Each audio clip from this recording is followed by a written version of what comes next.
আজকের ভিডিওটা সকলের জন্য খুবই খুবই গুরুত্বপূর্ণ, যারা পোষা প্রাণী লালন পালন করেন এবং যারা করেন না, উভয়ের জন্যই এই ভিডিওটা খুবই গুরুত্বপূর্ণ। হঠাৎ করে যদি আপনাকে কোনো বিড়াল বা কুকুর কামড়ে দেয়, সেক্ষেত্রে কি করণীয় সেই বিষয়টি আজকে শেয়ার করব এই ভিডিওতে, এবং আমি আমার লাইফের ঘটে যাওয়া একটা বাস্তব অভিজ্ঞতাই আপনাদের সাথে শেয়ার করব। এই ভিডিওটি খুবই ইনফরমেটিভ হতে যাচ্ছে। So hello everyone, this is Risha, this is দুষ্টু চিকু রাম্মু ফ্রম চিকু অ্যান্ড মিনিস ব্লগ। আপনাকে যদি কখনো কোনো বিড়াল কামড়ে দেয়, সেক্ষেত্রে আপনার ফার্স্ট করণীয়, যদি কোনো বিড়াল আছড়ে দেয় বা আমরা সবসময় একটা ভয়ে থাকি যে বিড়াল কামড় দিলে বা আঁচড় দিলে সেক্ষেত্রে আমাদের জলাতঙ্ক রোগ হতে পারে। হ্যাঁ, এটা হতে পারে, এটার একটা ধরন আছে কি ধরনের কামড়। যদি খুব সিম্পলি কামড় দেয় বা আঁচড় দেয়, সেক্ষেত্রে আপনার ভয়ের কোনো কারণ নেই, সেক্ষেত্রে আপনার কিছু হবে না। কিন্তু আপনার প্রাথমিক কাজ হচ্ছে আপনি খুব ভালো করে হ্যান্ড ওয়াশ করে নেবেন, বা যেই জায়গাটাতে কামড়ে দিচ্ছে সেই জায়গাটাকে ভালো করে ক্লিন করে নিচ্ছেন। এটা হচ্ছে প্রাথমিক চিকিৎসা, এটা আপনার জন্য অনেক বেশি ইফেক্টিভ। সেক্ষেত্রে সেই জায়গাটা থেকে যে জীবাণু, সেটা ছড়ানোর কোনো সুযোগ হয় না, জীবাণুটা সরে যায়। যদি ওই জায়গাটা বেশি আশ্রয় যায়, দেন ওই জায়গাটা ক্লিন করার পর আপনি কোনো হেক্সিসোল দিয়ে হচ্ছে বা হ্যান্ড স্যানিটাইজার দিয়ে আপনি জায়গাটাকে আগে ক্লিন করে নেবেন। তারপর হচ্ছে বায়োডিন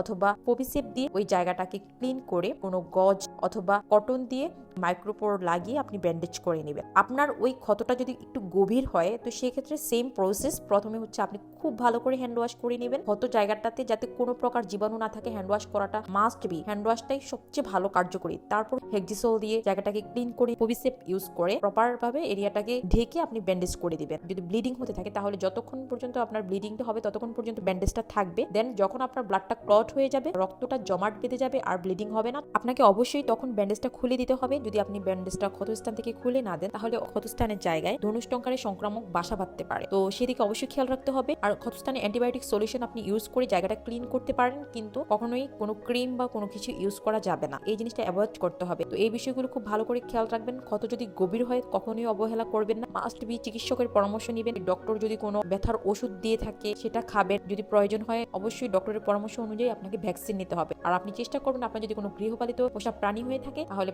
সেই প্রাণীগুলোকেও ভ্যাকসিন দেওয়ানোর। তো সেক্ষেত্রে আপনি অনেকটাই সুরক্ষিত থাকবেন। সংক্রমণ এমন একটা জিনিস, যদি দেখেন আপনার হাতে আঁচড় দিয়েছে বা কোনো কিছু হয়েছে, আপনার জায়গাটা খুব জ্বালা পোড়া করছে, ক্ষত জায়গাগুলো আপনার বা স্কিন ফুলে যাচ্ছে, ব্লিডিং বন্ধ হচ্ছে না, তাহলে অবশ্যই সেটা অবহেলা করবেন না। তখন আপনাকে বুঝতে হবে যে আপনার জায়গাটা সংক্রমিত হয়েছে। তো অবশ্যই আপনাকে খুব খুব দ্রুত আপনাকে চিকিৎসকের পরামর্শ নিতে হবে। এই বিষয়টা অ্যাভয়েড করলে একদমই চলবে না। অনেক সময় প্রাণীর এই আঘাতের পর বা কোনো আঁচড়ের ফলে বয়স্কদের যদি জ্বর নাও আসে, বাচ্চাদের ক্ষেত্রে কিন্তু জ্বর চলে আসে। এটি জীবাণুজনিত কারণে হয়। এটাকে বলা হয় ক্যাট স্ক্রেচ ডিজিজ। জ্বর আসা, গায়ে ফোসকা পড়া, জ্বালা পোড়া হওয়া, বিভিন্ন ধরনের স্কিন ডিজিজ দেখা দেওয়া, এই ধরনের কোনো সমস্যা দেখা দিলে অবশ্যই খুব দ্রুত চিকিৎসকের পরামর্শ নিতে হবে। আপনি যদি সময় মতো চিকিৎসকের পরামর্শ না নেন, তাহলে কিন্তু এতে অনেক বড় ধরনের সমস্যা তৈরি হতে পারে। তাই আমাদের উচিত সময় মতো সময়ের কাজ করা, আমাদের বড় কোনো ক্ষতির সম্মুখীন হওয়ার আগেই সঠিক পদক্ষেপ নেওয়া। তো হঠাৎ করে আজকে আমার কিউট ছোট্ট আদুরে বিড়ালটা আমাকে কামড়ে দেয়। কিভাবে কামড়ে দেয়? আমি গিয়েছিলাম হচ্ছে বারান্দায় কাপড় রৌদ্র দিতে, কোথা থেকে একটা পায়রা এসে আমার বারান্দায় বসে, আমি জানি না। আমি অফিস থেকে এসে পায়রাটাকে দেখে আমি ভাবলাম আমি তো এখন খাবার খাবো, আমি পায়রাটাকে একটু খাবার দিই। দ্যাটস ওয়াই ওই পায়রাটাকে আমি ধরি। ধরার পর আমি রুমে আসি। রুমে আসার পর আমার বিড়াল দুটো বিছানার মধ্যেই ছিল, কিন্তু আমার বিড়ালটা হঠাৎ করে পায়রাটাকে দেখে মানে এক লাফ দিয়ে সে হচ্ছে যে আমার হাত প্লাস হচ্ছে পায়রাটার শরীর দুইটা জায়গায় সমানভাবে কামড়ে ধরে। আমার হাতটাকে এমন ভাবে কামড়ে ধরে, আমার চিকুটা কি বলবো, ওর যে বিষ দাঁতগুলো, চোখা চোখা দাঁতগুলো আছে, এর মধ্যে একটা দাঁত আমার হাতের মধ্যে বিঁধে যায় এবং বাকি দাঁতগুলো হচ্ছে কবুতরটার শরীরে বিঁধে যায়। এটা আমার জন্য খুবই মানে পেইনফুল ছিল। আমি অনেক বেশি কান্নাকাটি করেছি। দেন আমার ভাই এসে বিড়ালটাকে মেরে ছাড়িয়েছে। মানে এত বেশি কষ্ট লাগছে আমার কবুতরটার জন্য। তো সেজন্য আমি প্রাথমিক চিকিৎসা কি কি নিলাম, দেন আমার কবুতরটাকে আমি কিভাবে ট্রিটমেন্ট করালাম, দুইটা বিষয় আমি আজকে আপনাদেরকে এই ভিডিওতে শেয়ার করব। তো আজকে আমাকে বিড়াল কামড় দেওয়ার পর আমি খুব দ্রুত হাতটাকে আগে হ্যান্ড ওয়াশ করে নিয়েছি 2বার করে। তারপর হেক্সিসোল দিয়ে আমি হাতটাকে খুব ভালো করে ক্লিন করে নিয়েছি। তারপর বায়োডিন দিয়ে, কটন দিয়ে, মাইক্রোপোর দিয়ে আমি হাতটাকে ব্যান্ডেজ করে নিয়েছি। এটা হচ্ছিল আমার প্রাথমিক চিকিৎসা। তারপর হচ্ছে আমার বাসায় নাপা এক্সট্রা ছিল, আমি নাপা এক্সট্রা খেয়েছি। তারপর আমি আমার আশেপাশের হসপিটাল যেটা ছিল, যেমন Suhrawardy medical college and hospital ছিল, আমি সেখানে চলে গিয়েছি। 1 ঘন্টা পরই চলে যাওয়ার পর সেখানে গিয়ে আমি চিকিৎসকের পরামর্শ নিলাম। যেহেতু আমি একটু দেরি করে গিয়েছি, 8টার দিকে তাদের ভ্যাকসিনের শিডিউল শেষ। ইমার্জেন্সিতে যাওয়ার পর আমি সেখানে ডক্টরের সাথে পরামর্শ নিলাম। ডক্টর আমাকে নাপা দিল, গ্যাসের ওষুধ দিল, দেন আমাকে রেবিক্স ভ্যাকসিনটা দিল। তো ডক্টর বললো ভ্যাকসিন নেওয়ার জন্য, কিন্তু আমি যতক্ষণে গিয়েছি ততক্ষণে অলরেডি ভ্যাকসিন দেওয়ার টাইম শেষ। যেহেতু আমি একজন নার্স, আমি আমার পরিচয় দিয়েছি। দেন ওইখানে ডক্টরদের বিহেভিয়ার এবং নার্সদের বিহেভিয়ার খুবই ভালো ছিল, ওয়েল বিহেভিয়ার আমার অনেক ভালো লেগেছে। দেন হচ্ছে তারা আমাকে আধা ঘন্টা পর হলেও আমাকে ভ্যাকসিনের সুযোগটা করে দেয়। দেন আমি একটা 1cc সিরিঞ্জ শুধু কিনে এনেছি। তো সেই সিরিঞ্জ দিয়ে তারা হচ্ছে ভ্যাকসিনটা তুলে আমাকে সুন্দর করে 2 হাতে 2টা ভ্যাকসিন দিয়ে দিয়েছে। যেমন আজকে 7 তারিখ ছিল, আমি 7 তারিখে ভ্যাকসিন দিয়েছি।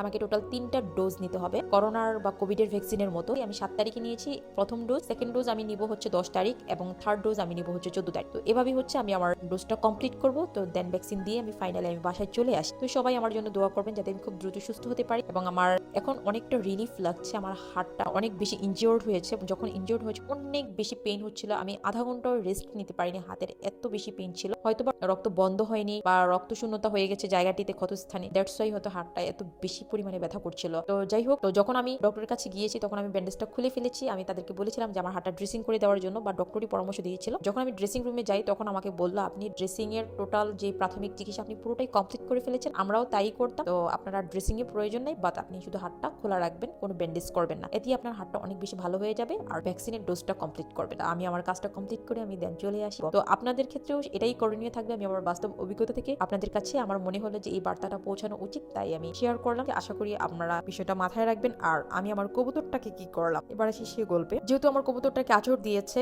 তো ফার্স্টে যদি আপনার কোনো পোষা প্রাণী বা কবুতরকে যদি কোনো বিড়াল আঁচড় দেয় সেক্ষেত্রে আপনার কি করণীয়? প্রথমে কবুতরের যে ক্ষতস্থানটা রয়েছে সেই ক্ষতস্থানের যে লোমগুলো আছে সরিয়ে ফেলতে হবে। যেই জায়গা থেকে ব্লিডিং হচ্ছিল ওই জায়গাটা খুব ভালো করে পরিষ্কার পানি দিয়ে ক্লিন করতে হবে। আমি যেটা করেছি, ক্লিন করার পর হেক্সিসোল দিয়ে ওই জায়গাটা বা স্যানিটাইজার দিয়ে, বা আপনার বাসায় যদি অ্যান্টিসেপটিক সলিউশন বা ডেটল বা স্যাভলন থেকে থাকে তাহলে আপনি সেটা দিয়ে হচ্ছে ওই জায়গাটাকে খুব ভালো করে ক্লিন করবেন। দেন আমি হচ্ছে ফোবিসেপ দিয়ে প্রথমে ব্যান্ডেজ করে রেখেছিলাম। আমি ফার্স্টে বুঝতে পারিনি আসলে কবুতরটার এই অবস্থাটা দেখে আমার অনেক বেশি মায়া হচ্ছিল। দেন হচ্ছে আমি রাতে কবুতরটাকে একটু খাওয়ানোর চেষ্টা করি। এই যে কামড়ের দাগ বা ব্যথার জন্য কবুতরের কিন্তু জ্বর আসতে পারে, তো সেজন্য আপনি হচ্ছে একটা নাপা ট্যাবলেট নেবেন। নেওয়ার পর ট্যাবলেটটাকে অর্ধেক করবেন, অর্ধেক করে 10 ml পানিতে মিক্স করে তারপর হচ্ছে কবুতরটাকে খাওয়ানোর চেষ্টা করবেন। যদি ওইভাবে না পারেন তাহলে একটা নাপা ট্যাবলেটকে অর্ধেক করে সেই অর্ধেকের আবার অর্ধেক করবেন। তো 2 টুকরা হচ্ছে পরপর করে কবুতরটাকে ধরে খাইয়ে দিবেন, তারপরে একটু পানি খাইয়ে দিবেন, ঠিক আছে? তো নাপার অর্ধেক খেলেই হবে। দেন হচ্ছে কবুতরটাকে খালি পেটে রাখবেন না, কিছু ভুট্টা বা ধান চাল যেটা পারে খাবার খাইয়ে দিবেন। যেটা আমি করেছি, আমি ভুট্টা খাইয়েছি, আমার বাসা যেটা ছিল। দেন নাপা খাইয়েছি। কবুতরটার পুরো ইনফেক্টেড এরিয়াটাকে আমি আবার পুনরায় হচ্ছে অ্যান্টিসেপটিক সলিউশন দিয়ে ক্লিন করেছি। ক্লিন করার পর আমি সেখানে হচ্ছে একটু হলুদ নিয়েছি, হলুদটাকে পানির সাথে গুলিয়ে অনেক একটু থিকি রেখেছি। গোলানোর পর যে ক্ষতস্থানে আমি হলুদ লাগিয়ে দিয়েছি। আর আমার যে ব্যান্ডেজটা ছিল আগে, সেই ব্যান্ডেজটা আমি খুলে ফেলেছি। এখন হচ্ছে এই জায়গাটা খোলা থাকবে। যতক্ষণ এই জায়গাটা খোলা থাকবে তত তাড়াতাড়ি হচ্ছে হলুদের কারণে এই জায়গাটার হিলিংটা অনেক দ্রুত হবে। তো সকলে আমার কবুতরটার জন্য দোয়া করবেন যাতে খুব দ্রুত সে সুস্থ হয়। আর আমার দুষ্টু চিকুর জন্য দোয়া করবেন যাতে ওকে আল্লাহ একটু হেদায়েত দান করে, ওকে আল্লাহ একটু বুঝদান করে। যতই হোক তো অবুঝ প্রাণী, বুঝদান হবে না, কিন্তু ও যাতে বায়নাগুলো কম করে এবং নিজের খেয়াল রাখতো। আজকের ভিডিওটা এই পর্যন্তই। আশা করি আপনাদের অনেক অনেক বেশি হেল্প হবে। তো সকলে সুস্থ থাকুন, ভালো থাকুন। যদি ভিডিও ভালো লেগে থাকে তাহলে অবশ্যই পেজটাকে লাইক ফলো দিয়ে দুষ্টু চিকুর আম্মুর পাশেই থাকবেন। দেখা হবে next blog. See you soon, by.